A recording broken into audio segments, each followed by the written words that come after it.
wa asyhadu anna Muhammadan abduhu wa rasuluh la nabiyya ba'da.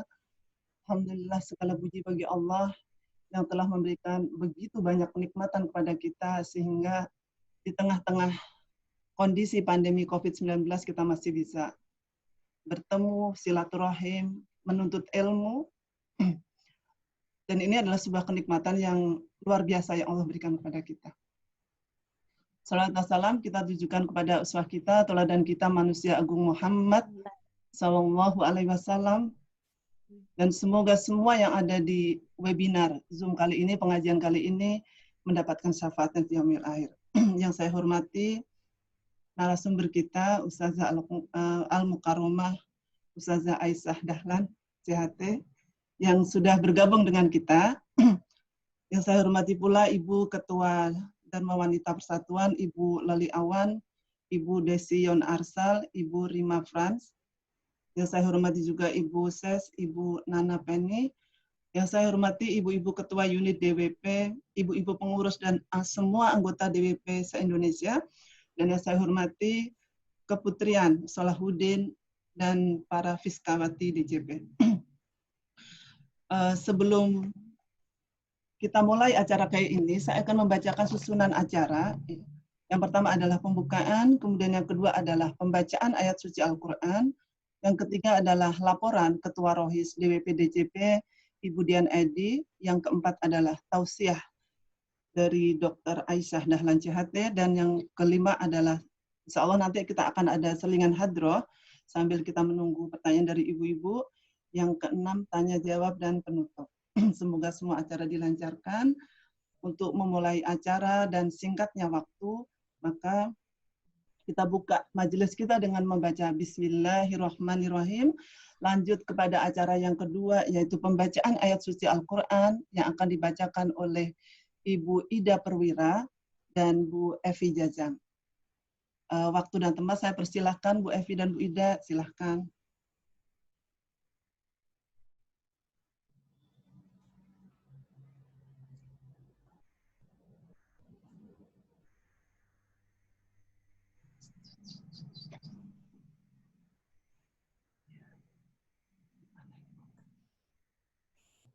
أعوذ بالله من الشيطان الرجيم بسم الله الرحمن الرحيم يا أيها الذين آمنوا استعينوا بالصبر والصلاة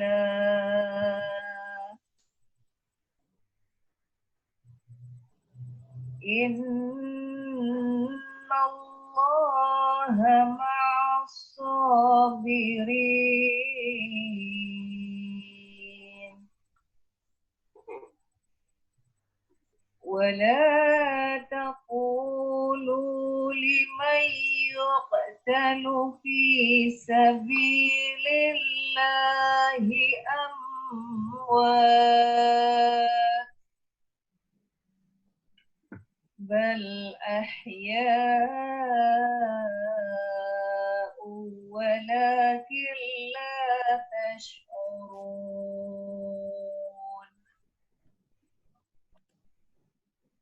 ولنبلونكم بشيء من الخوف والجوع ونقص من الأموال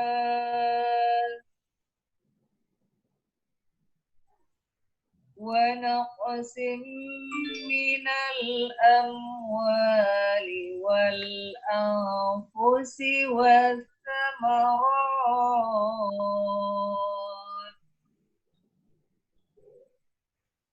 وبشر الصابرين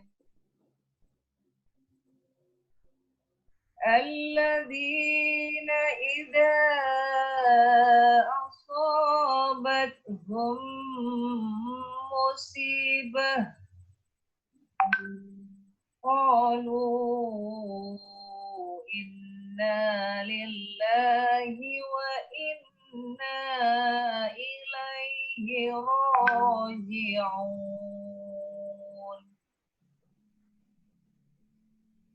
Ulaika alaihim salawatun min rabbihim wa rahmah wa ulaika humul muhtadun. Sadaqallahul azim. Aku berlindung kepada Allah dari godaan syaitan yang terkutuk. Dengan menyebut nama Allah yang Maha Pengasih lagi Maha Penyayang. Wahai orang-orang yang beriman, mohonlah pertolongan kepada Allah dengan sabar dan sholat. Sungguh Allah beserta orang-orang yang sabar. Dan janganlah kamu mengatakan orang-orang yang terbunuh di jalan Allah, mereka telah mati. Sebenarnya mereka hidup, tetapi kamu tidak menyadari. Dan kami pasti akan menguji kamu dengan sedikit ketakutan, kelaparan, kekurangan harta, jiwa, dan buah-buah. Dan sampaikanlah kabar gembira kepada orang-orang yang sabar, yaitu orang-orang yang apabila ditimpa musibah, mereka berkata, Inna lillahi wa inna ilaihi raji'un. Sesungguhnya kami milik Allah dan kepadanya lah kami kembali. Merekalah yang memperoleh ampunan dan rahmat dari Tuhan. Dan merekalah orang-orang yang mendapat petunjuk. Maha benar Allah dengan segala firman. Alhamdulillah, Maha benar Allah dengan segala firman-Nya. Berikanlah pembacaan Quran, semoga yang mendengar dan yang membacanya mendapatkan rahmat dan pahala dari Allah. Lanjut kepada acara yang selanjutnya, yaitu laporan dari Ketua Rohis DWPDJP, Ibu Dian Edi. Kami persilakan. Assalamualaikum warahmatullahi wabarakatuh. Alhamdulillahilladzi binikmatihi tatimmus sholihat. Segala puji hanya milik Allah Ta'ala yang dengan nikmatnya segala kebaikan menjadi sempurna. Allahumma sholli ala Muhammad wa ala ali Muhammad. Salawat dan salam tercurah kepada junjungan kita Nabi Muhammad Sallallahu Alaihi Wasallam. Semoga kita termasuk ke dalam golongan umat yang mendapat syafaat kelak di yaumil akhir. Amin.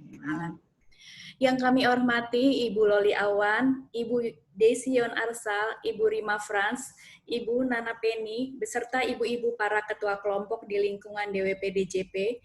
Yang kami kasihi ibu-ibu DWP-DJP beserta segenap anggotanya dimanapun berada.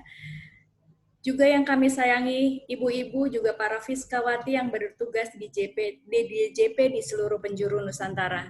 Tak lupa pula yang sama-sama kita cintai dan selalu ditunggu hadirnya Ibu Aisyah Dahlan. Selamat hadir kembali Bu di kajian Rohis DWP-DJP. Izinkan kami dari bidang kerohanian Islam DWP-DJP melaporkan bahwa kegiatan pengajian rutin bulanan Rohis diaktifkan kembali dengan format secara daring selama masa pandemi COVID-19 masih diberlakukan.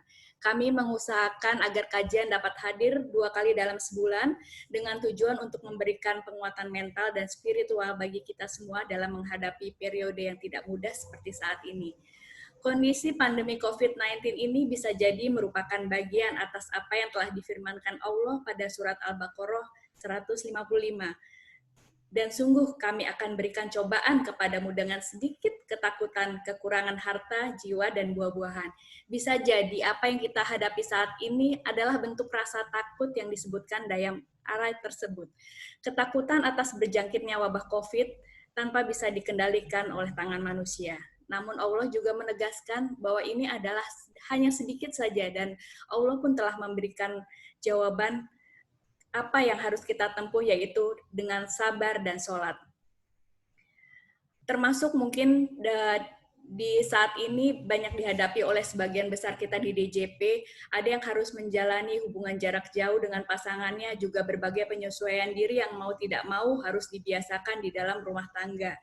Untuk itu, mari kita belajar bersama Ibu Aisyah Dahlan bagaimana menyikapi hal-hal tersebut. Insya Allah ilmu yang akan disampaikan oleh beliau akan memuat banyak manfaat untuk kita implementasikan di hari-hari ini. Semoga berkenan dengan kajian Rohis DWP DJP dan selamat menyimak Ibu Aisyah Dahlan tercinta. Barakallahu fikum. Wassalamualaikum warahmatullahi wabarakatuh. Waalaikumsalam. Jazakallah Bu Dian atas laporannya. Selanjutnya acara inti kita, ibu-ibu semuanya. Alhamdulillah pengajian ini akan disampaikan oleh Ibu Dr. Aisyah Dahlan CHT dengan tema dinamika rumah tangga selama masa pandemi. Ya, saya silakan Bu Aisyah untuk memulai kajiannya. Baik, terima kasih Bu Eni. Iya Bu. Bismillahirrahmanirrahim. Assalamualaikum warahmatullahi wabarakatuh. Waalaikumsalam warahmatullahi wabarakatuh. Alhamdulillahirrabbilalamin. Wassalatu wassalamu ala asyrafil anbiya wa mursalin wa ala alihi wa sahbihi ajmain amma ba'du. Yang saya hormati Ibu Loli Awan, Ibu Desi Yan Arsal, kemudian Ibu Rima Frans, Ibu Nana Penny, dan Ibu Dian. Terima kasih Bu, selalu mengingat saya juga dan mengundang saya. Ya, dan terima kasih semuanya buat seluruh peserta pagi hari ini acara DWP DJP. Kita bersama-sama lagi berjumpa, walaupun masih lewat daring atau online, tapi insya Allah keberkahannya juga ya Allah curahkan pada kita semua ya. Amin ya Allah, amin ya Allah. Ya baik, hari ini kita akan cerita tentang sebuah dinamika rumah tangga di dalam masa pandemi ya. Saya Bu Eni, saya mohon izin share screen boleh ya? Ya Bu, silakan. Ya, supaya lebih mudah dijelaskan. Ya, baik.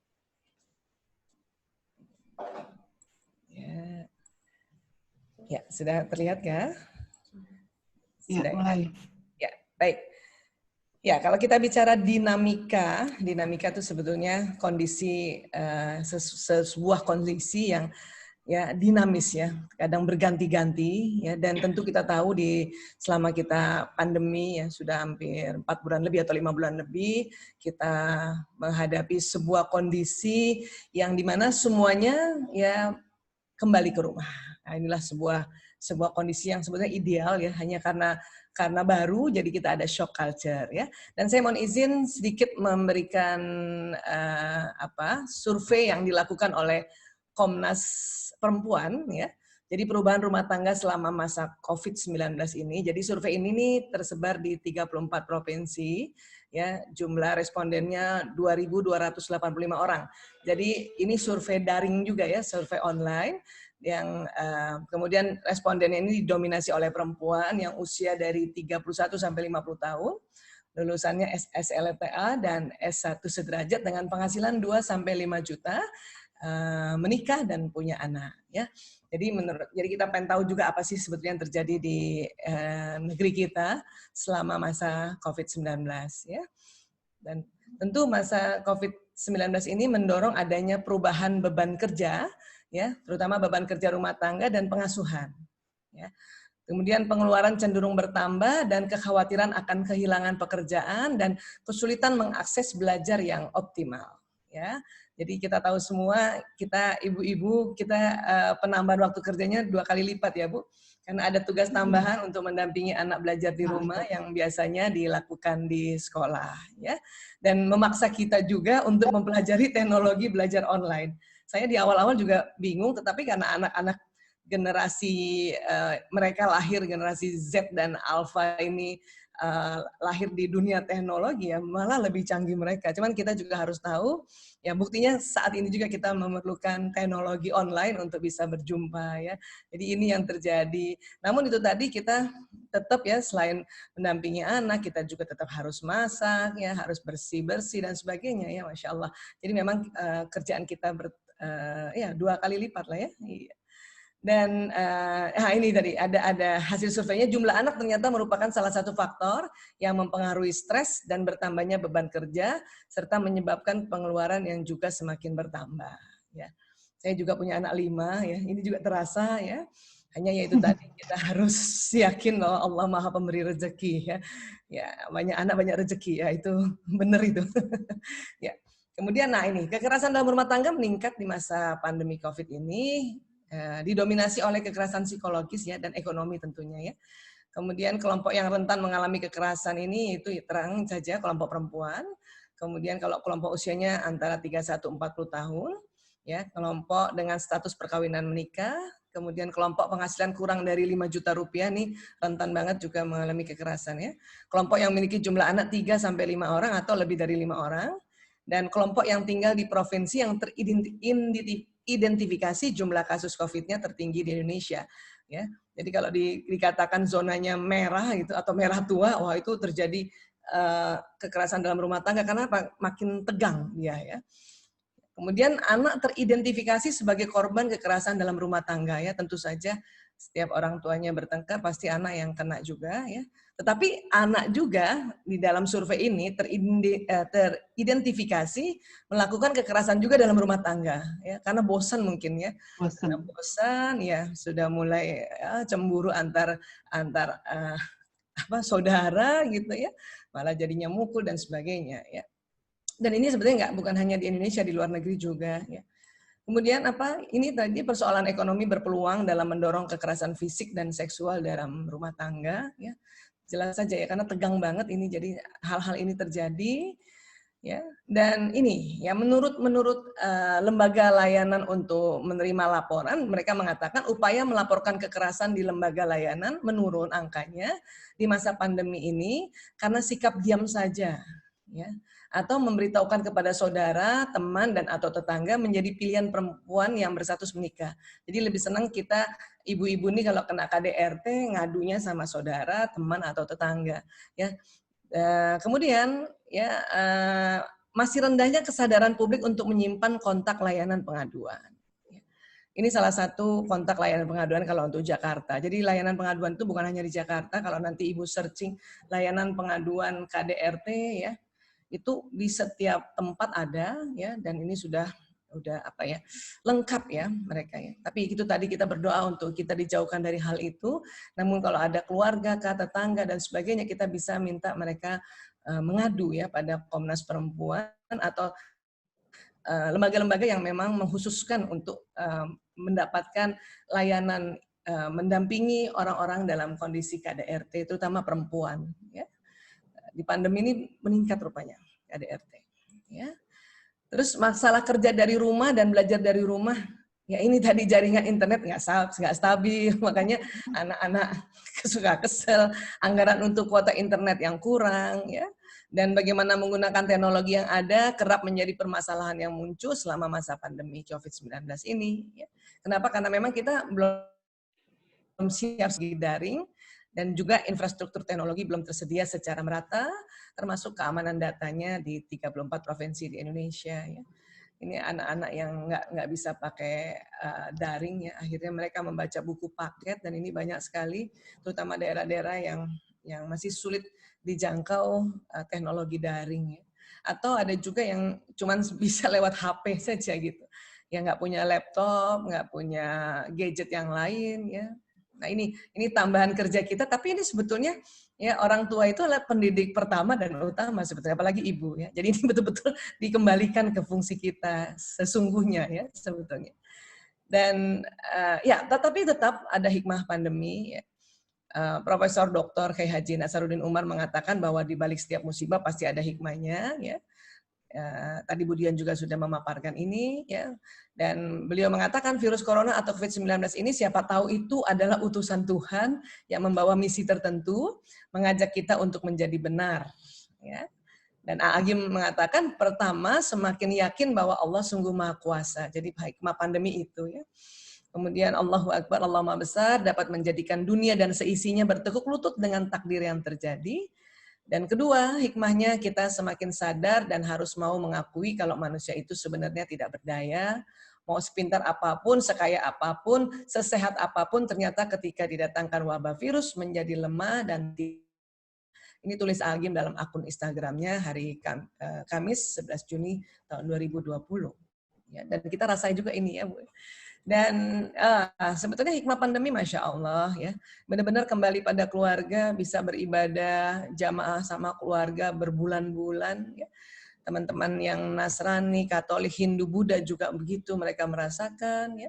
Kemudian bisa istirahat cukup, ini penting sekali dalam kondisi pandemi ini kita istirahat cukup, nggak terburu-buru mau ngapain aja atau mau keluar ya.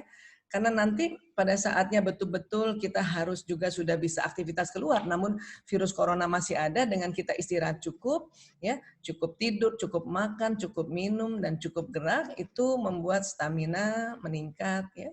Dan kemudian itu tadi intensif dengan keluarga, ya. Jadi ini hikmah juga, tapi kadang-kadang kalau kita tidak mensiasati hal-hal seperti ini, karena setiap hari berjumpa malah ya menjadi masalah, ya. Dan ya ini dia, pandemi ini adalah jeda bumi untuk memulihkan alam, ternyata begitu. Ya. Dan dikatakan di sini pandemi COVID bersihkan udara dunia, Masya Allah. Jadi pandemi virus corona memaksa manusia menurunkan beragam aktivitasnya nyaris di seluruh dunia. Ini memberi dampak positif pada planet bumi yang menunjukkan tanda-tanda membaik. Ya. Virus corona membuat setidaknya 3,9 miliar manusia tidak lagi bisa melakukan aktivitas seperti sebelumnya. Jutaan kendaraan di dunia terparkir dan ribuan pabrik berhenti beroperasi. Ini membuat polusi mengalami penurunan untuk pertama kali dalam beberapa dekade terakhir. Masya Allah. Disadari atau tidak, kondisi alam planet bumi kini membaik. Ya Allah, ya Rabb. Ya, ini gambar Jakarta 5 Juli tahun 2019 dan Jakarta 20 April 2020. Fotonya diambil di tempat yang sama. Ya Allah, berbeda sekali. Ya. Kemudian ini dia kebijakan pembatasan aktivitas alias social distancing di ibu kota negara. Ternyata berhasil membuat udara menjadi bersih dengan kategori baik, yaitu nilai PM 2,5. Ya, rata-rata sebesar 18,46 ya mikron ya per meter kubik. Jadi kualitas udara kota Jakarta menjadi baik, dan ini kata para ahlinya pertama kali terjadi setelah 28 tahun. Masya Allah. Ya. Dan ini nah sekarang sudah mulai masa transisi, sudah mulai ya kotor lagi pada saat benar-benar PSBB semua ya kondisinya bersih. Kami pun juga sempat duduk-duduk di rooftop rumah gitu ya, tempat orang nyuci, sebenarnya tempat orang jemur, kita duduk di sini, enak banget ya, seger banget gitu ya. Dan Direktur Eksekutif Komisi Penghapusan Bensin Bertimbal, Ahmad Safruddin, mengatakan hibernasi atau meditasi alam sebagai akibat dari pandemi COVID-19 dengan seruan pemerintah serta diikuti oleh masyarakat untuk melakukan social atau physical distancing telah mampu menurunkan pencemaran udara secara signifikan sehingga akan sangat membantu meringankan resiko bagi penderita terinfeksi COVID-19. Masya Allah. Ini benar-benar kalau udara ini sejuk, ini juga yang membuat kalaupun kita ya virus corona ada di tubuh kita dan kita tanpa gejala, dan udara yang segar ini itu membantu kita untuk ya segera pulih sebetulnya, ya baik yang tanpa gejala maupun yang juga ada gejala dengan kondisi bersih, ya bersih inilah yang membuat pernapasan kita akan jadi lebih lancar karena virus corona kan dia lebih menyerang paru-paru ya, menyerang pernapasan, dan kalau udara kayak gini kan Masya Allah ya Allah. Bahkan di dunia pun ya, ini gambar satelit yang dirilis NASA menunjukkan penurunan dramatis emisi nitrogen dioksida di Tiongkok. Kalau ini tahun 2019 ini, mulai dari Januari ya dan Februari 2019 kotor sekali ya. Kemudian ini tanggal 1 sampai 20 Januari 2020 semakin lockdown ya. Ini Januari 28 Januari sampai 9 Februari semakin bersih. 10 sampai 25 Februari ya 2020 ini benar-benar dinyatakan bersih karena nitrogen dioksida itu menurun ya. Bahkan ini juga foto hasil jepretan NASA yang menggambarkan menurunnya tingkat polusi di Cina pada 2 bulan pertama 2020. Ya, salah satu yang mengalami penurunan besar adalah kandungan nitrogen dioksida. Ya, Masya Allah. Nah, di Eropa juga ternyata ini foto diambil oleh European Space Agency pada 2 periode, yaitu Februari dan Maret 2020. Kondisi udara di Italia dilaporkan terus membaik karena lockdown masih diberlakukan. Ini seluruh Eropa fenomenanya sama ternyata. Paris mengalami penurunan kadar nitrogen dioksida sebesar 54%, ya Allah ini lebih dari setengahnya. Madrid drop 48%, sedangkan Roma 49% dan Milan 47%. Ya, setengahnya nih, sudah hampir setengahnya ini, luar biasa, Masya Allah. Ya. Nah, pada awal Maret beredar foto-foto kondisi Venesia di mana air yang mengalir pada kanal-kanal kota tersebut kini jernih. Sementara beberapa binatang air kabarnya mulai terlihat melakukan aktivitas yang tak pernah terlihat sebelumnya. Jadi mungkin dulu kotor sekali sehingga nggak bisa lihat ikan main-main di bawahnya atau sebagainya ya. Ini selama pandemi, Masya Allah, ya Allah. Warga salah satu provinsi di negara India yang namanya Dikshawaliya, ya saya baca dia punya IG-nya, kini bisa melihat dengan mata sendiri keindahan pegunungan Himalaya. Kadar polusi yang menurun membuat langit menjadi lebih cerah dan jarak pandang bertambah. Alhasil pegunungan Himalaya yang berjarak ribuan kilometer bisa terlihat. Katanya dulu nggak pernah terlihat ini. Ya, ini ya Allah. Ya. Pantai Miami juga ini saya lihat di beritanya sangat bersih dan indah setelah 2,5 minggu ditutup karena pandemi corona aja 2,5 minggu aja jadi bersih sekali. Tadinya nih penuh orang, ya. Alhamdulillah. Dan bahkan Mekah pun menjadi lebih bersih dan udaranya lebih segar, Masya Allah. Jadi ini betul-betul dibersihkan ya dunia ini dengan adanya pandemi. Ya. Dan sekarang kita ada di new normal. Ya, kalau ditanya new normal itu apa? Ini padanan bahasa Inggris yang artinya kenormalan baru atau keadaan normal yang baru yang belum ada sebelumnya. Ya, mungkin kita juga sudah tahu ya ini keadaan yang tahun-tahun lalu belum pernah ada. Ya, kalaupun negara lain ada itu paling baru sebulan yang lalu dia melaksanakan new normal, dan ini new normal ini adalah perintah dari WHO, ya, jadi bukan hanya di Indonesia saja. Dan menurut teman-teman kesehatan dan ahli-ahli epidemiologi, mereka tetap mengatakan virus corona ini masih banyak sekali dan memang sedang memuncak-memuncaknya. Tetapi mulai karena sosial ekonomi juga kita sudah mulai terpuruk, makanya dibikinlah kebijakan new normal, ya. Tentu kita harus hati-hati, ya. Inilah new normal starter kit, mungkin ibu-ibu sering lihat, ya. Jadi kita persiapkan masker, ya, baik yang kain atau masker kesehatan, hand sanitizer, sabun cair, ini penting sekali, tisu, baik tisu basah, tisu kering, peralatan makan, perlengkapan ibadah, sajadah, mukena. Ini kalau kita mau keluar ya, mau keluar, bahkan bawa helm bila sering menggunakan ojol, bawa helm sendiri ini.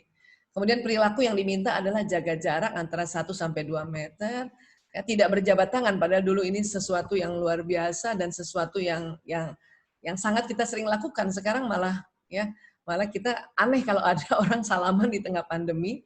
Mandi dan ganti baju sebelum kontak dengan keluarga, dan ini semua harus dilatih nih, Masya Allah. Bahkan ini tadi yang buat naik angkutan umum dan Gojek ini ditambahkan helm dan sarung tangan ya. Jadi harus bawa begini sekarang, walaupun ya kita merasa ya kok nggak ada apa-apa gitu. Padahal masih new normal ini kita harus hati-hati sekali ya. Sekarang ini ada namanya new normal starter pack ya. Jadi tasnya isinya gitu Bu. Helm bawa sendiri ya, yang nggak pakai ojek online, ya, tisu kering digunakan setelah mencuci tangan, dan bawa buah-buahan sama vitamin gitu ya. Kemudian semprotan disinfektan, air putih ya, botol air putih dalam botol pribadi. Kemudian ya ini masker cadangan ya, baik masker kain ataupun medis. Jadi siap-siap bawa ini. Ya, ditambah lagi ya alat makan ya. Kemudian ini ada lagi nih yang lebih lengkap lagi nih, dia bawa pakai masker, terus bawa ini alat membantu buka pintu gitu, helm ya, kalau yang menggunakan Gojek diminta banget bawa sendiri ya. Kemudian botol minum, tisu kering, tisu basah ya, hand sanitizer, alat ibadah, alat makan. Ini tadi semprotan disinfektan. Jadi semprotan disinfektan ada, sabun cair juga bawa. Bahkan ini lebih lengkap lagi, bawa kantong masker habis pakai ya, dan membawa juga masker cadangan.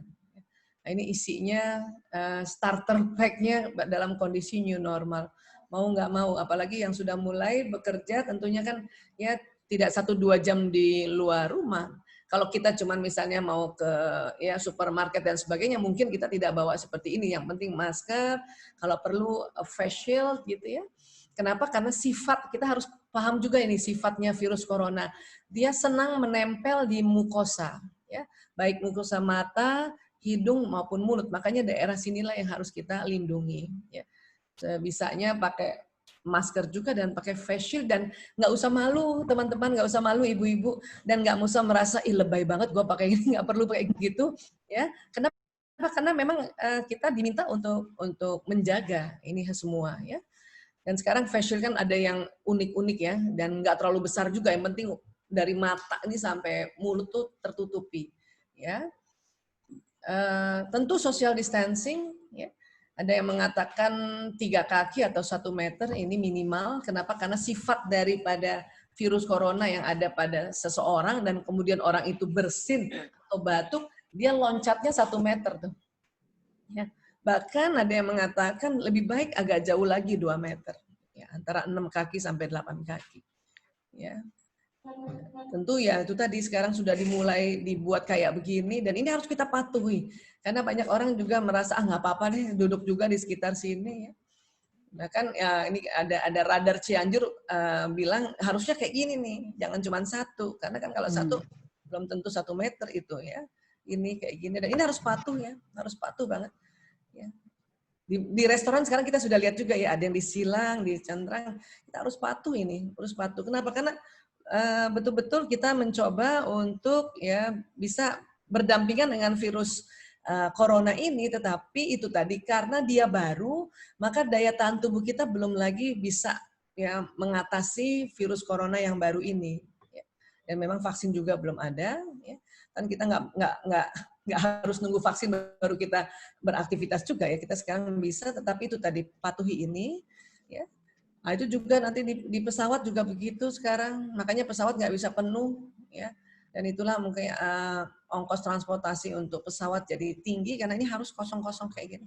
Ya. Nah ini buat kita ibu-ibu ya, mudah-mudahan kita semua udah patuh pada ya, tempat berbelanja, jadi nggak mepet-mepet, nggak berkumpul gitu kan. Jadi kita patuh, apalagi pada saat kita mau ya bayar di kasir itu ada garis-garis yang harus kita ikuti ya.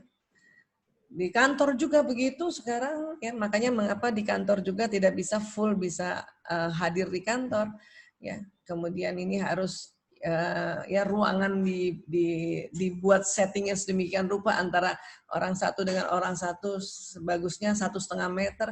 Begitu juga nanti kalau anak-anak sekolah itu kan ya satu saat nanti mereka sekolah, mereka juga begini harus jauh-jauhan. Seperti di negara-negara lain yang sudah duluan yang berkira seperti itu ya. Dan tentunya supaya rumah aman dan nyaman ya, kita ada 3 yang harus kita jaga: menjaga kebersihan, menjaga kesehatan, dan menjaga mental. Kalau kita bilang menjaga kebersihan dan kesehatan tadi kita sudah paparkan ya. Terus kalau menjaga mental bagaimana? Kalau disebut menjaga mental itu berarti menjaga emosi dan pikiran. Dan emosi dan pikiran itu berada di dalam otak manusia. Ya, ini otak manusia. Ya, ini kalau kita belah ya otak manusia ini otak besar dan ini otak kecil. Dan otak besar itu nanti terdiri dari neokorteks yang di atas ini. Ya, terutama bagian depan ini otak intelektual. Terutama lagi yang paling depan, persis di belakang dahi kita, disebutnya prefrontal cortex. Di sinilah tempat ilmu-ilmu, kalau kita belajar, kita ngaji, kita dengarkan tausiah, kemudian kita baca buku dan sebagainya, nasihat-nasihat orang tua kita sejak kecil, sampai juga hari ini barangkali kita mendapat nasihat-nasihat kebajikan, itu masuknya di sini. Ya. Termasuk juga anak-anak. Ya, apabila kita ajarkan dia untuk mengikuti protokol kesehatan ya, atau kita nasihati dia dan sebagainya, itu masuknya paling depan nantinya. Ya. Dan kalau nasihat atau ilmu itu masuk di prefrontal cortex, ini akan teringat sampai lama. Makanya disebut memori jangka panjang. Dari mana masuknya? Dari panca indera, dari mata, dari telinga. Tetapi nanti dari mata nggak langsung ke sini. Jadi mereka nanti ini semua pesan, informasi dari mata, dari telinga, dan dari ucapan itu akan bermuaranya di batang otak sini. Nanti dari batang otak jalan ke limbic system atau otak mamalia, barulah terekam di sini. Ya. Nah, manusia juga Allah berikan otak reptil ini, ya sebetulnya ini untuk menjaga atau pertahanan diri. Ya, kalau ada apa-apa dari luar gitu. Ya. Dan batang otak reptil ini ternyata sifat yang khas dari reptil dan ada juga pada kita, yaitu kalau ada musuh, kita ada dua respon di dalam diri kita, yang terutama di batang otak ini. Apa responnya? Fight or flight, serang atau lari. Ya, serang atau lari itu. Kalau kita merasa ada musuh atau ada sesuatu dan tubuh kita harus melakukan serang atau lari. Ya. Nah, anak-anak atau kita juga termasuk ya. Kadang-kadang batang otaknya ini tegang kalau menerima nasihat. Ya. Kenapa? Karena mungkin pada saat seorang anak dinasehati itu dalam keadaan ya nasihatnya ini terlalu keras atau terlalu ekstrim. Makanya batang otak ini tegang. Anak meresponnya ada dua dia, ya fight or flight. Sama kayak tadi kita lihat ada KDRT karena kita tegang, terutama itu tadi kita tegang masalah ekonomi, kemudian ya, terlalu lama bersama-sama dan tidak belajar, makanya batang otak tegang, itu tadi. Jadi mungkin istri waktu dikasih tahu suaminya atau suami dikasih tahu istrinya, karena batang otak tegang itu dua itu, fight or flight, serang atau kabur. Ya, jadi di dalam dinamika rumah tangga itu ada yang berantem, ada yang mungkin istri tinggalin rumah. Ya, tinggalin rumah karena terlalu tegang batang otaknya. Ya, misalnya terlalu capek, kemudian diingatkan oleh suami ya tentang apa, ya dia takut juga mungkin sama suaminya, dia pakai sifat reptil yang flight, kabur atau lari. Termasuk anak-anak juga. Makanya ada anak juga tadi yang memukul saudaranya, atau bahkan anak yang sudah besar ada yang dia mukul orang tuanya karena ini batang otaknya tegang. Ya. Kemudian ini lagi otak mamalia, ini juga sering tegang. Ya. Kalau otak mamalia atau limbic system di sinilah emosi. Tadi kan kita bilang kalau menjaga mental, menjaga emosi dan menjaga pikiran. Ya.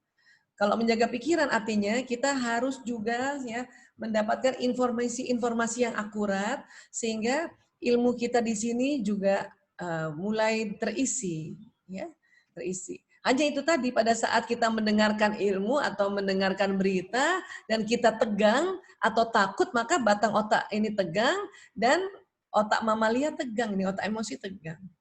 Maka kadang informasi nggak ada di sini. Bu Aisyah, saya dulu kalau sama bapak saya, ibu saya, dia keras banget. Tapi kok kami nurut-nurut aja? Iya, karena zaman dulu itu kan kita ya generasinya berbeda. Ya. Dan memang kita kalau dimarahin orang tua atau ya dinasehati dengan keras, kita juga bisa mengerjakan. Ya. Misalnya kita dimarahin ya, atau sekarang lah anak-anak kalau kita marahin kan, ayo pakai masker. Oh, tapi keras banget gitu. Yang memang masuk di telinganya dan dia kesini dulu, batang otak dulu.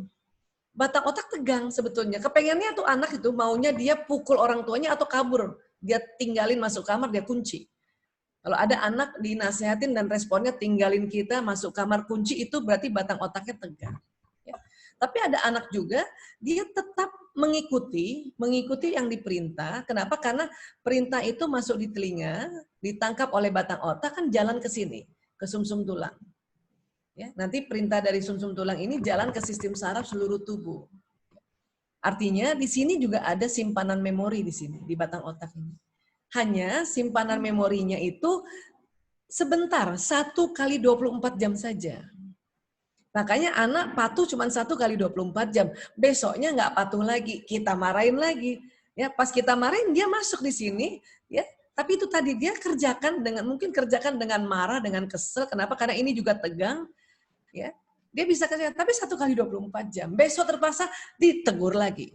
Jadi kalau kita menegur anak dengan keras, itulah yang akan terjadi, terus-terusan ditegur, baru dia mau jalanin. Kenapa? Batang otaknya tegang dan otak mamalianya tegang.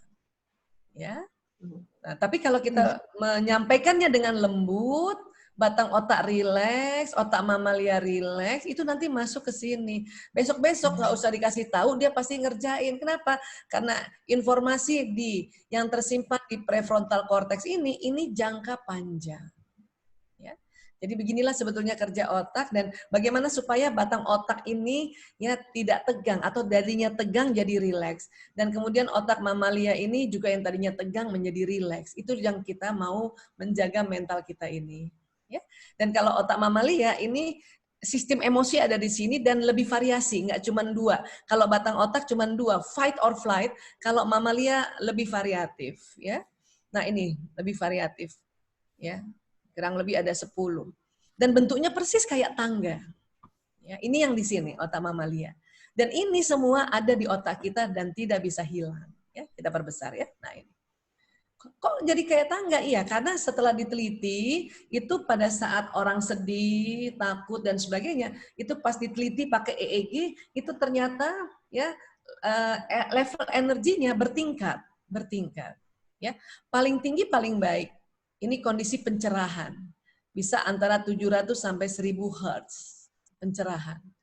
Apa sih pencerahan? Pencerahan itu adalah ya apabila kita habis ngaji, habis sholat, ya dengar nasihat atau ngobrol sama anak-anak, ya terus mendapat sesuatu yang wah gitu, oh gitu, itu gembira banget. Itulah kita di pencerahan.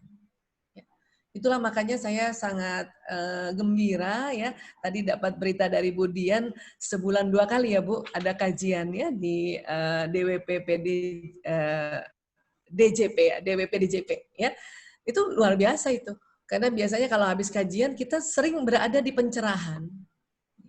Karena tinggi 700 sampai 1000 Hz, itu biasanya kita habis ikut seminar kah, ikut ngaji kah, atau habis baca buku atau habis ngaji, energinya tuh banyak sehingga kita bisa ngerjain banyak hal gitu. Ya. Dan makin turun makin sedikit energinya. Apati ini apa sih? Ini rasa putus asa. Ya, itu cuma 50 Hz. Makanya kalau kita putus asa malas banget, nggak bisa ngapa-ngapain. Ya. Tapi ini ada di otak kita. Makanya terkadang kita bisa di sini. Dan hati-hati kalau terlalu ke bawah, setelah putus asa kemudian makin turun lagi di bawahnya 50 Hz, itu nanti ada perasaan nggak berguna dan kepengennya bunuh diri. Nah kalau ada perasaan ingin bunuh diri itu namanya depresi, ya. Dia di level sini. Dan itu emosi yang tidak lazim.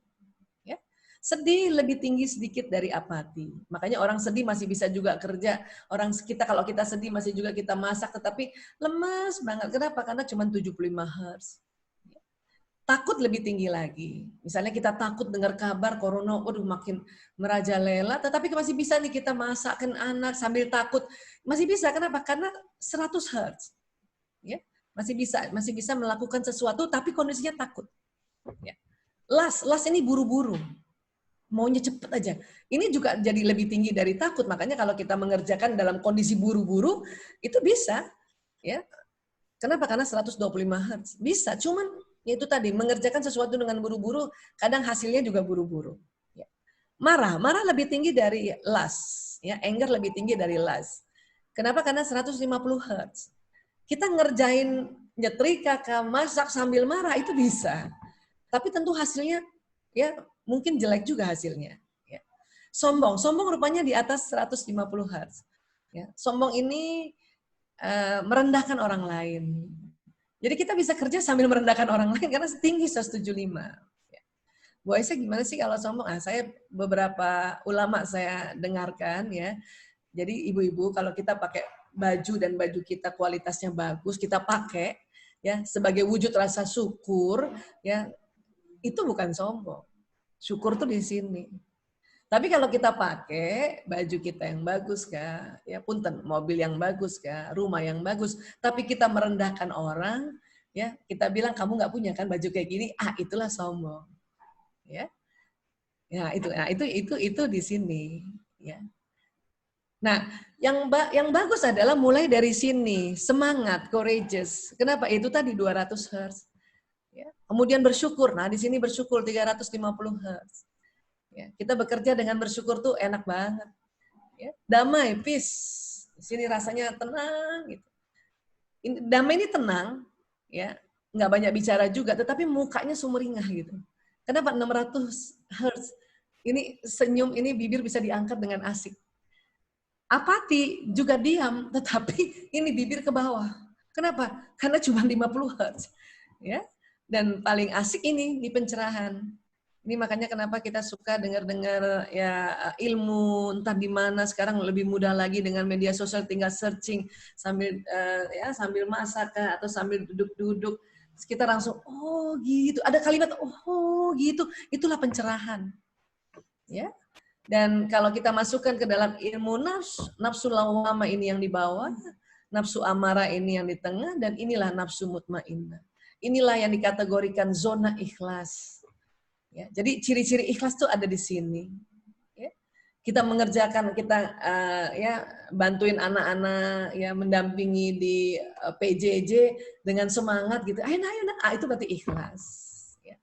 Terus menerima ya, kita menerima, bersyukur ya alhamdulillah ya. Kita di rumah aja gitu ya. Itu ikhlas. Tapi ibu-ibu, kita memang nggak selamanya ada di sini. Kita sering naik turun. Ya. Kita udah ikhlas nih menerima gitu ya, udah ikhlas menerima kondisi ini, senang aja. Dapat kabar bahwa ya kabar yang buruk, akhirnya kita bisa jatuh ke takut di sini. Ya, takut. Nah, karena ini ada semua di otak emosi manusia atau otak mamalia, makanya ini nggak bisa hilang.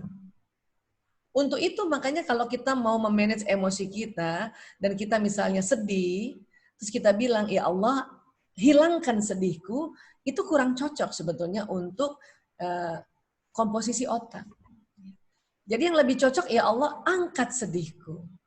Ya Allah, angkat takutku. Ya Allah, angkat buru-buruku. Angkat marahku. Angkat. Kenapa? Karena kita mau naik tangga. Mau naik tangga. Ya mungkin saya pernah juga cerita ini, ya. Kita ulang-ulang supaya tambah refresh lagi. Karena ini yang mau di-manage. Dikatakan keimanan manusia naik turun karena ada otak emosi. Dan otak emosi ini ya Allah, dia di tengah sini, di tengah. Kita belajar bahwa Allah Maha Pengasih, Allah Maha Penyayang, Allah Maha Kuasa, itu ilmunya di depan sini. Tetapi kadang susah keluar. Kenapa? Karena dihalangi otak emosi, otak mamalia. Itulah makanya pas kita turun, takut atau sedih, kita lupa nanti kalau Allah Maha segalanya. Kita takut, kita punya perekonomian terpuruk, kan kita turun nih di sini. Kita lupa karena Allah yang Maha Pemberi rezeki, Allah yang Maha Kaya. Ya. Makanya kita harus naik, cepat-cepat naik. Dan ini persis tangga. Makanya kalau orang sedang takut, terus kita mau naik ke bersyukur, itu akan melewati tangga-tangga ini. Dan makanya ada perasaan yang namanya perasaan berkecamuk. Kita jadi mau buru-buru, jadi abis itu kita jadi pengen marah, terus rasanya agak sombong gitu ya. Dan baru naik ke sini. Ya, baru ke sini lagi. Kalau marah itu lebih cepat untuk naik ke courageous. Kenapa? Tangganya cuma 2, 1, 2. Makanya jangan heran ibu-ibu, teman-teman, ya, orang marah terus abis itu ketawa, itu nggak lama, cepet. Bisa cepet itu. Habis marah-marah terus ada perasaan sombong, gue gitu ya. Terus udah seneng aja. Tapi kalau lagi sedih, untuk bisa menerima atau semangat di sini itu lebih lama waktunya. Kenapa? Karena tangganya lebih lama, lebih banyak. 1, 2, 3, 4, 5. Apalagi orang apati. Ini udah lowbat banget ini. Ya, itulah, mari kita terima bahwa emosi kita ini ada di otak tengah kita dan ini naik turun. Ya, ini memang fitrahnya Allah. Yang Allah mau adalah kalau kita pas di bawah cepat-cepat naik. Apapun caranya. Mau nangis kah? Apalagi air mata. Air mata itu memang Allah ciptakan untuk merilis emosi. Bahkan nangis bukan hanya karena sedih. Nangis bisa karena takut, bisa karena marah, ya, atau karena kita di dalam pencerahan, kita bisa nangis. Atau kita curhat, kalau ibu-ibu tuh senangnya curhat untuk bisa naik ke atas. Ya. Kenapa? Karena otak wanita itu tidak bisa menyimpan permasalahan. Ya. Makanya perempuan ini kalau ada masalah dia kepengen diomongin dulu, setelah diomongin barulah dia bisa simpan. Beda laki-laki, kalau ada masalah justru dia pikirkan dulu, cari solusi, kalau udah ada solusinya baru mau cerita sama pasangannya. Atau anak laki-laki kalau ada masalah, dia diam dulu, nanti kalau dapat solusi baru dia mau cerita sama ibunya. Kalau kita justru ngomong dulu, baru nanti kita bisa pikirkan. Nah, itu perempuan. Ya. Dan memanage emosi yang umum itu tarik nafas. Dan buat kita keluarga muslim bagaimana? Ya. Nah, sebelum ini kita lihat dulu ya. Kata Profesor David Hawkins, getaran magnet energi di bawah 200 Hz menyebabkan seseorang mudah terserang penyakit. Ya, kita lihat lagi 200 Hz di mana sih? Oh, ini nih. Marah, mulai dari sombong, marah, buru-buru, takut, sedih, apati. Ini di bawah 200 ya. Dan jika frekuensi energi seseorang di atas 200 Hz, maka dia senantiasa sehat. 200 itu mulai tadi courageous, acceptance, peace, dan enlightenment. Ya. Ini dia. Makanya kita harus naikkan selalu.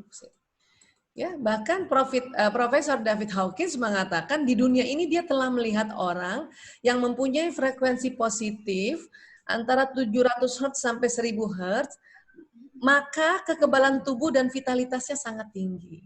Jadi kalau kita berada di sini, ini tubuh kita ya imunitas tinggi, vitalitas juga tinggi. Ya. Walaupun kita sudah pakai masker, bawa semua barang-barang, tetapi waktu jalan dalam perasaan takut kah atau marah, itu bisa turun vitalitasnya atau imunitasnya turun. Itulah tadi mengapa menjaga keseimbangan itu, ya, menjaga kesehatan, menjaga kebersihan, dan menjaga mental kita. Dan mental itu yang dijaga emosi dan pikiran. Ini naik turun. Ya. Dan berbagai sistem dalam tubuh manusia ini mampu beradaptasi, tentunya mampu beradaptasi, tetapi memang diwarnai dengan cara kerja nervous system ini. Ya. Nah ini sistem saraf yang keluar dari otak kita kan lewat tulang-tulang belakang nih. Ini serabut-serabut saraf. Ini makanya disebut sumsum tulang. Nanti dari tulang belakang akan keluar serabut-serabut ke seluruh tubuh. Ya. Makanya diistilahkan saraf manusia itu terdiri dari saraf pusat. Pusat itu otak dan sumsum tulang sampai ekor ini, ya, dan sistem saraf tepi. Ini yang keluar dari tulang-tulang belakang ini ke seluruh tubuh namanya saraf tepi. Yang unik itu otak kanan nanti dia mengatur tubuh yang kiri, otak kiri mengatur tubuh yang kanan, dia bersilang. Ya. Dan sistem saraf itu kerjanya kayak kabel telepon. Saya berulang kali, sering sekali ingatkan buat diri saya dan juga buat anak-anak di rumah dan buat kita semua, ini kabel saraf, itu persis kayak kabel listrik. Kenapa? Memang yang saraf, jalan di saraf ini listrik. Dan listrik ini membawa pesan. Ya. Nah ini tadi, ini kumpulan kabel saraf, ini persis listrik ini. Ya. Jadi dia membawa pesan. Membawa pesan apa? Satu, membawa pesan pergerakan. Ya. Kalau kita berniat ya ke dapur, ini jalan nih ke dapur, maka kaki akan ke dapur. Kemudian kita bilang mau ambil gelas, tiba-tiba ya ini jalan sudah ambil gelas, makanya tangan ambil gelas. Dan ini cepat sekali jalannya. Ya, ini jalannya cepat sekali. Ya, Masya Allah. Ya, dan tadi sudah dibacakan Quran surat Al-Baqarah ya, tadi sudah ada juga dalam 155 156 ya, Bismillahirrahmanirrahim. Dan sungguh kami akan menguji kalian dengan sedikit rasa takut dan rasa lapar, kekurangan harta, jiwa dan buah-buahan. Dan berikan kabar gembira untuk orang-orang yang bersabar, yaitu orang-orang yang apabila ditimpa musibah mereka mengucapkan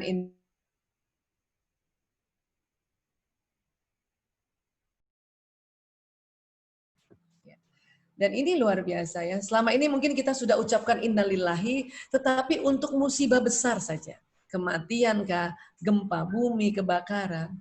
Tetapi di sini Allah ajarkan kita, nggak hanya musibah besar. Ya. Dan tadi juga Budian sudah membahas ini, bahwa ya ini bisa jadi ini sebuah ujian. Karena Allah sudah bilang di dalam 155. Ya. Dan untuk ucapan innalillahi wa inna ilaihi raji'un, ini Allah juga sudah kasih contoh. Sedikit rasa takut, itu udah harus ngomong innalillahi wa inna ilaihi raji'un. Rasa lapar gitu ya, nggak ada uang untuk beli makan, innalillahi wa inna ilaihi raji'un. Kekurangan harta, buka dompet, terus tabungan udah mulai kurang, innalillahi wa inna ilaihi raji'un. Kekurangan jiwa tadi, ilmu kurang, emosi ya selalu ada di bawah, innalillahi wa inna ilaihi raji'un. Bahkan Allah meng-highlight di ayat 155 ini buah-buahan. Kenapa? Karena ini kondisi kekurangan itu buah-buahan sangat penting sebetulnya. Ya, dia mengandung vitamin, mengandung mineral yang buat vitalitas tubuh juga. Tapi sekarang sedang kurang. Makanya kalau kita udah nggak ada buah-buahan, harusnya innalillahi wa inna raji'un. Kenapa? Karena 155 dengan 156 ini bersambung. Ya. Allah telah menjelaskan bahwa ini ujian, tapi Allah juga kasih solusi. Dan berikan kabar gembira untuk orang-orang yang bersabar. Yang bagaimana? Yaitu orang-orang yang apabila ditimpa musibah, mereka mengucapkan innalillahi wa inna ilaihi raji'un. Dan pada saat kita ucapkan innalillahi wa inna raji'un, itu jalan di badan. Innalillahi wa inna raji'un. Dan yang unik, ya kalau kita mundur sebentar ya. Pada saat kan kita takut di sini nih. Pada saat kita innalillahi wa inna raji'un, itu bisa loncat. Ya, menerima. Bisa gitu. Ya. Bu, aku pengen makan, Bu. Ya Allah, nak, uangnya nggak ada, nak. Innalillahi wa inna raji'un. Misalnya anak-anak gitu ya. Nah, itu dari takut, tadi kan dikatakan sedikit rasa takut, itu bisa naik ke atas. Bahkan naik menerima gitu. Ya udah deh, Bu, alhamdulillah nggak usah, Bu. Makan yang di rumah aja. Bisa kayak gitu loh. Keren banget itu ucapan innalillahi wa inna ilaihi raji'un. Makanya saya juga mensosialisasikan pada anak-anak karena selama ini kalimat innalillahi wa inna ilaihi raji'un itu dipakai kalau orang meninggal. Jadi pas nggak ada makanan innalillahi wa inna ilaihi raji'un. Terus anak-anak suka jawab, ya, siapa yang meninggal, Bu? Bukan, nak. Itu kalau ayat dari surat Al-Baqarah 155 bukan untuk meninggal, itu bukan hanya untuk itu. Sedikit rasa takut saja, kekurangan harta, kekurangan jiwa, kekurangan buah-buahan, ucapannya innalillahi wa inna ilaihi raji'un. Dan kalimat innalillahi wa inna ilaihi raji'un itu kalimat dari langit yang diturunkan oleh malaikat Jibril itu. Perintah Allah. Makanya saya sedang membiasakan diri saya juga kalau ada perasaan takut lagi, ya sedikit ya. Allah katakan sedikit rasa takut. Jadi kalau sedikit itu ujian. Tapi kalau takutnya berlebihan itu bukan lagi ujian. Itu settingan manusia. Itu ulah manusia kalau takut berlebihan. Ya, makanya sedikit takut, innalillahi wa inna ilaihi raji'un. Dengar berita ya Pak Ahmad Yuryanto misalnya kasih kabar sekian yang meninggal, innalillahi wa inna ilaihi raji'un. Selama ini kan begitu ya. Tapi itu tadi sekarang sedikit rasa takut, kekurangan harta, rasa lapar, innalillahi wa inna ilaihi raji'un. Itu bisa loncat ke acceptance. Apalagi kalau diulang-ulang. Ya, nah ini kerennya kalimat innalillahi wa inna ilaihi raji'un. Ya. Dan ini dia akan jalan di sistem saraf ini, innalillahi wa inna ilaihi raji'un. Sesungguhnya kami milik Allah dan kepada Allah kami kembali. Itu tubuh kita seneng banget itu. Ya. Dan pernah diteliti di Surabaya ya Bapak Insinyur Agus Mustafa, tubuh manusia senang sekali kalau ya ada kata Allah yang jalan di sistem saraf. Ya. Bismillahirrahmanirrahim, itulah makanya kita setiap melakukan sesuatu kalimat basmalah Bismillahirrahmanirrahim itu jalan di badan.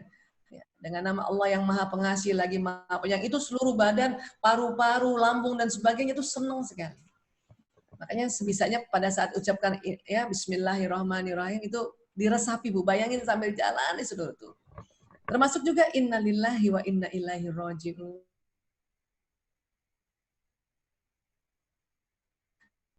Ya, teknik-teknik untuk kita memanage emosi diajarkan juga memperbanyak istighfar. Rasulullah SAW bersabda, siapa saja rutin membaca istighfar, maka Allah akan memberikan solusi atas setiap kesulitan. Dan dia akan memberinya rezeki dari jalan tak terduga. Ya. Hadis riwayat Abu Daud, Ibnu Majah, Hakim, dan Baihaqi. Jadi kita disuruh berbanyak istighfar. Kenapa? Kalau kita anggap ya kondisi pandemi ini adalah sesuatu yang sulit, maka disuruh berbanyak istighfar. Karena dijanjikan Allah Subhanahu Wa Taala memberikan solusi atas setiap kesulitan. Kalau kita anggap ya sama suami selama ini ya, atau sama anak-anak yang, apalagi anak-anak sekarang,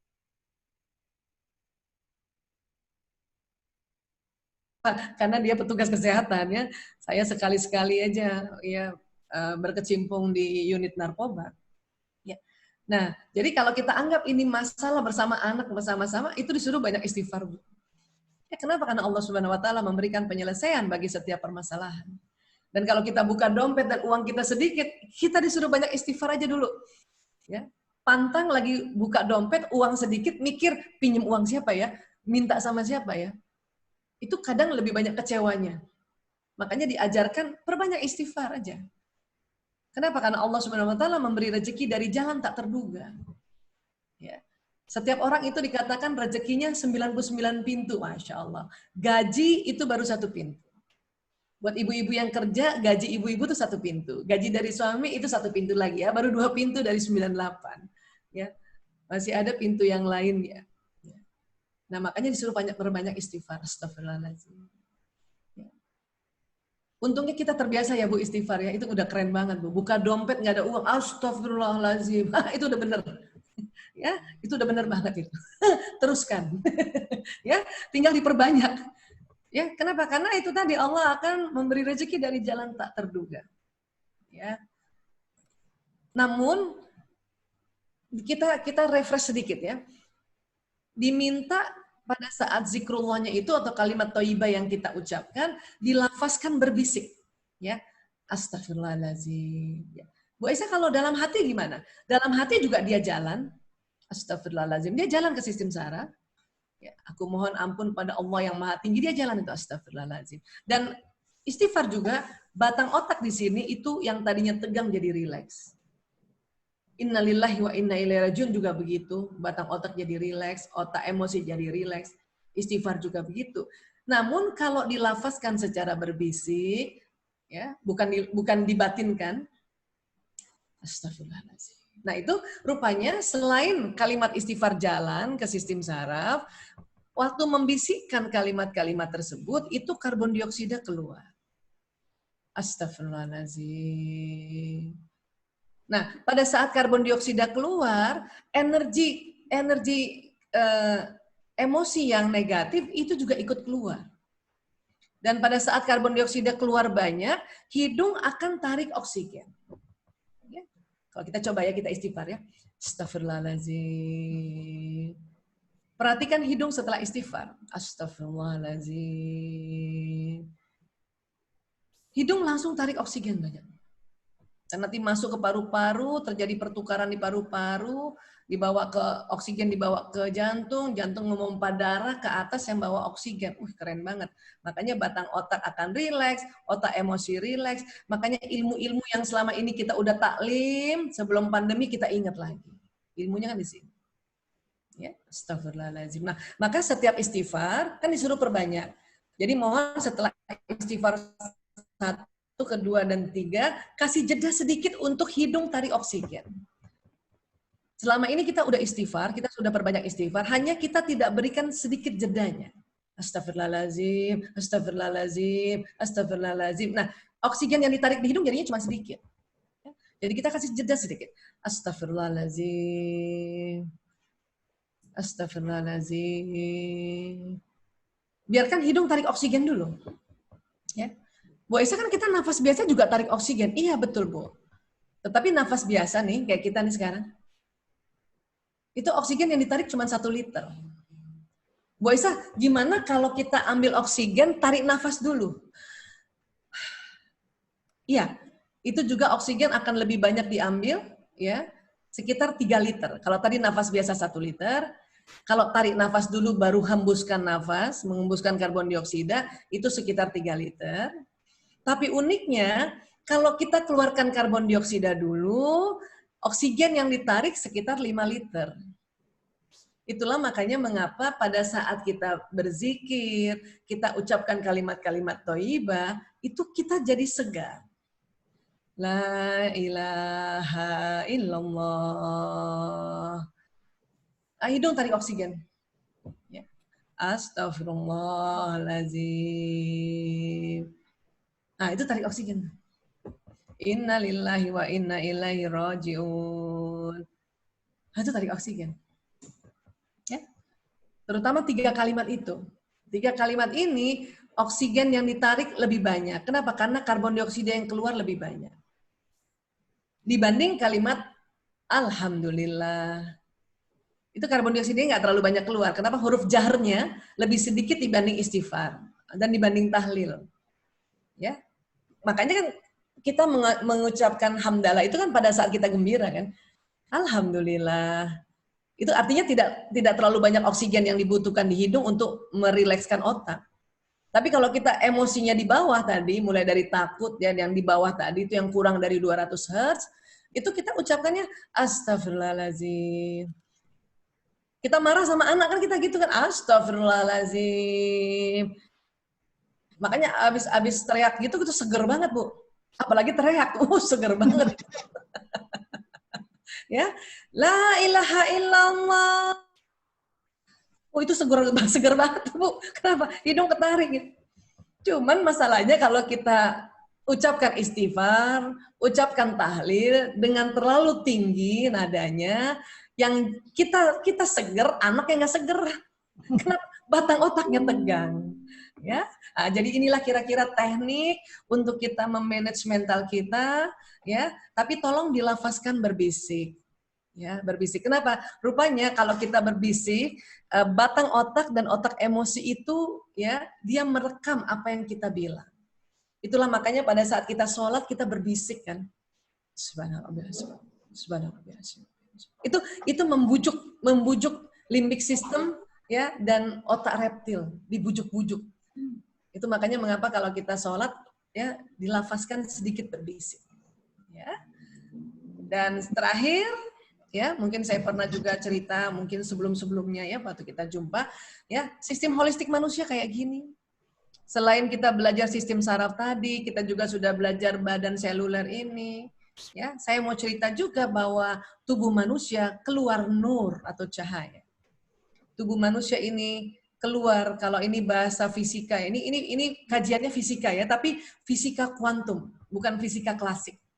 Ya, ini keluar dari pembuluh meridian. Di mana ini posisinya? Subkutis, di bawah kulit. Memang nggak kelihatan, Bu. Tapi sekarang sudah diteliti, kalau Ibu mau lihat, Ibu kletekin kulit Ibu tuh, itu pun harus lihat pakai mikroskop, Bu. Ya, ada bulat-bulatan pintu energi di bawah kulit kita. Jumlahnya sekitar 360, dan ini pintu betul-betul kayak pintu. Ya. Dan dia berputar, Bu, berputar. Ibu siapa yang lahir tahun 60-an, Bu? Kayak saya juga, Bu. Dulu ingat nggak? Ya, ada iklan sakit kepala namanya Dusal. Itu kan keliling kepalanya kan. Nah, itu persis kayak di sini nih. Nah, dia uniknya, ya, Allah ciptakan berputar ke kiri kayak orang tawaf. Kalau putarnya lancar, itu sinyal yang keluar dari tubuh kita tuh panjang gitu. Kalau berputarnya lambat, tersumbatlah itu. Makanya kalau kita lagi sakit, selain kita minum obat kimia dari dokter kah atau obat-obat kimia yang kita beli sendiri, kita kan sering minta dipijat gitu, ya. Atau bukan pijat lah, kita makan yang panas-panas tuh. Makan bakso tuh, enak banget tuh kalau lagi pilek. Kenapa? Salah satunya membuka cakra ini. Atau kalau udah makan bakso masih belum mempan, dikerok, Bu. Ada yang suka dikerok, Bu. Makanya mengapa kerokan itu kayak kena nih garis-garis ini. Makanya yang tadinya lamban jalannya karena kena kerokan jadi kenceng. Cuman kerokan itu sering membuat pecah pembuluh darah, makanya ada yang nggak suka. Kalau nggak suka kerok, pijet lah, Bu, pijet. Ini menstimulasi ini. Atau akupuntur, ada yang suka akupuntur. Kenapa? Kalau akupuntur persis di titik-titiknya. Atau dibekam. Ya. Kalau dibekam itu banyak manfaatnya apa? Ototnya yang tadinya regang jadi ditarik, ya, pembuluh darah